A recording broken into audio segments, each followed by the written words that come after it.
Alright,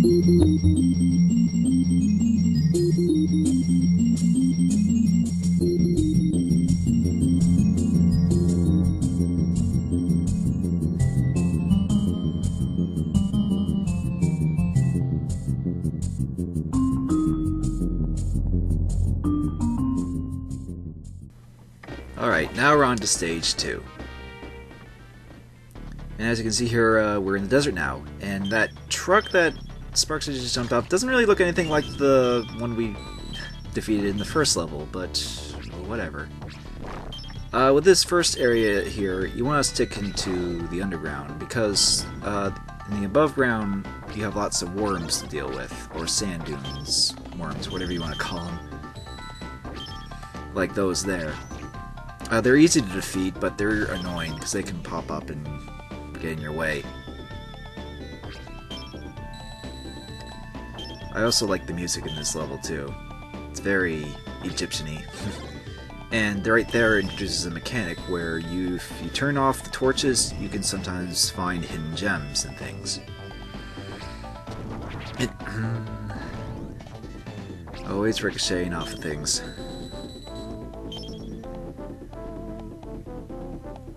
And it's here we are introduced to a new enemy, these guys. They're pretty tough, they can take quite a few sword hits, but when you defeat them they literally get split in two and they give you a couple gems for your trouble, so that's worth it. Although they kind of go flying away, so it's kind of tricky to having to go get them after sometimes if you hit them. And of course you have the classic ricocheting off of walls, which is done very fast in this game, especially with the full corkscrew. Like there.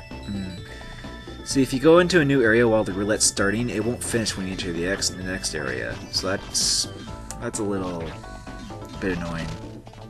And these guys only appear when the torch is out. Or come after you when the torch is out, rather.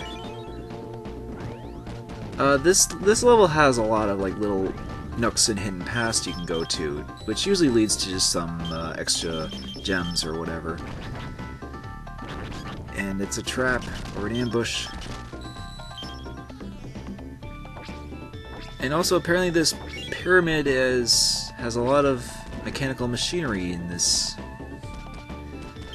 What is it with pyramids and having like these very complex machines in the background, or you know, it's ran by machinery? I mean, pyramids are actually pretty simplistic structures considering that they were built like what, thousands of years ago.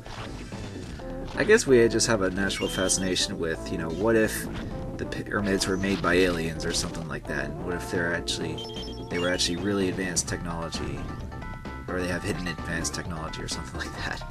And getting up there is a little annoying. And a video game staple, enemy bats there. Now you can press that switch and go up, which lets you, which a bunch of blocks start falling on you. It's not really worth it, and oh look, extra life. Because if you go up there, I think it just gives you some extra gems and stuff. I think it's just an alternate way to get more things, and this room's annoying because those ball things can take away an entire heart of health, and I keep getting one up still.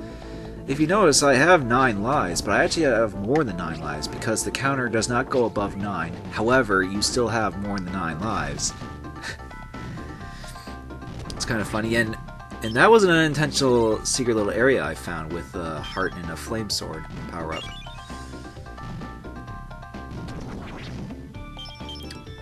Also, one thing I mentioned earlier is that there's a boost power up. It's not really a power up per se. It's more like it's an automatic rocket thing, where if you hit it, you automatically rocket kind of thing. It's not really a power up. Technically the only power up in this game is the fire sword.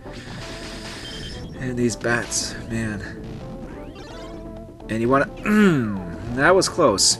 You gotta jump off that platform right away, and if you fall down in a pit, you lose a life. Okay, now we're coming up to another sword. After I grab these gems, of course. What you want to do here is not go in there, but there's a level above that, right there, where those gems are. And you have to move quickly, otherwise you'll get squished and die. But if you just do what I just did there and boost through, you should be fine, have enough time. And we get another sword. And that's how you get the sword in this level. And once you go through that, you just start in this area again to continue on in the lower level.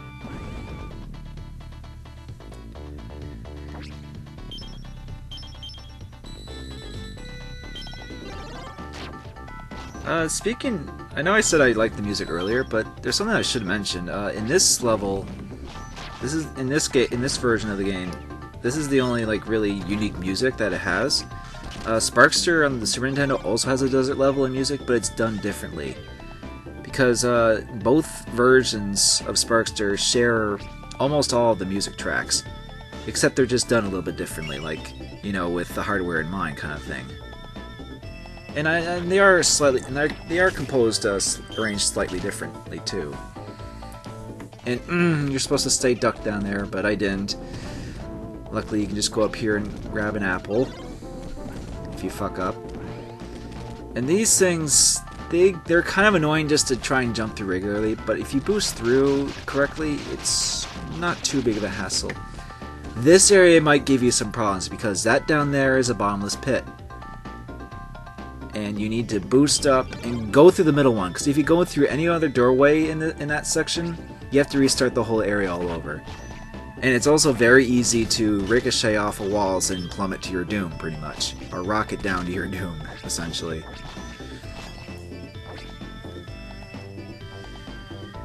And I was just messing around with the torch here, seeing if there was something if there's something, but not really. That's... No matter what, they're always annoying in every game they're in. It's just like a rule, you know? There I go again, boosting off in all sorts of directions instead of what I'm trying to get to. And there's a guy here. Plenty of red gems now here, though. And a bomb. Fire sword, did I probably lose? Ooh, that's good. Another gem. And a regular gem. And this torch doesn't really give you much. Like, it just spawns a bunch of bombs and you can get a heart up there. That's about it, though, really.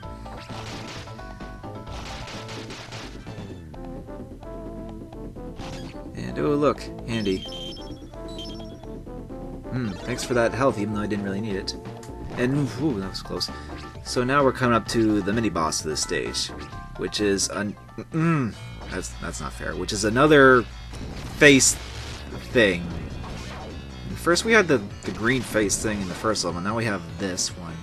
Don't worry, this isn't a theme in the game. This isn't like just a bunch of weird face guys. I think this is the only other face guy you face, pretty much. Or face thing? I don't know. I don't even know what to call this mini-boss. Like, fire face guy? Anyway, he has a pretty simple pattern. The problem is, though, with his fire and with all the fire pits, it's easy to get hit at times. But he's not too difficult. Okay, now we have an elevator, which thankfully gave us plenty of health earlier. And, spikes. Spikes everywhere. If this were a Mega Man game, you'd be dead already. Thankfully, Sparkster doesn't die instantly like in Mega Man if he hits spikes. And the torches here reveal these invisible platforms, obviously, which is an interesting mechanic. They don't need to be on for you to stand on to, thankfully. So you can just... And if you actually stay on a platform while the light goes back out on, they stay there, but then they disappear when you jump off. It's kind of interesting. It's kind of funny. And ooh, that was a good rocket angle right there. That actually worked in my favor. A good ricochet there. I rarely get a good ricochet in this game. That actually works in my favor. And we have the first boss, which is this lizard thing. He's a bit of a dick. You'll see why. Right away, he grabs you with like a rocket fist. He swings you around, and you can't get out of it, and it always does 1 heart of damage total. It is annoying. Especially when he corners you like that. Luckily, I have a pretty simple pattern like this. When he gets behind in the background like that, you can't hit him, and he'll attack you with his tail. What I do here is I just keep boosting up to avoid him, and wait for him to come back down, and then just unleash a full corkscrew on him. That usually sends him back, and he repeats his pattern like that. So it's not a too difficult boss fight once you get things going, and yeah, you gotta watch out for his frickin' rocket fist. It is possible to avoid that fist attack, but getting hit by it is aggravating because it is a very cheap attack that he can do. But if you keep forcing him back behind and then hitting him right away, he usually just keeps doing this, which is what you want him to do. It's something that's will obviously work in your favor, and you hopefully won't take too much damage while doing this. See, that's the thing about the Rocket Knight games with the Rocket Jetpack. You can take all sorts of different approaches to it with the jetpack at different angles and stuff. And I missed him. This fucking fist attack. Dealing with him on hard is very, very, very aggravating. Let me tell you. And he's dead. Yay. Good riddance. I don't like this boss very much, obviously. Mostly because of that stupid attack he does. That is very cheap and slowdown of explosions. And we cleared the stage. I don't know why I'm getting exhausted. This is post-commentary. But anyway, the next stage is that airship we saw earlier, so I'll see you then.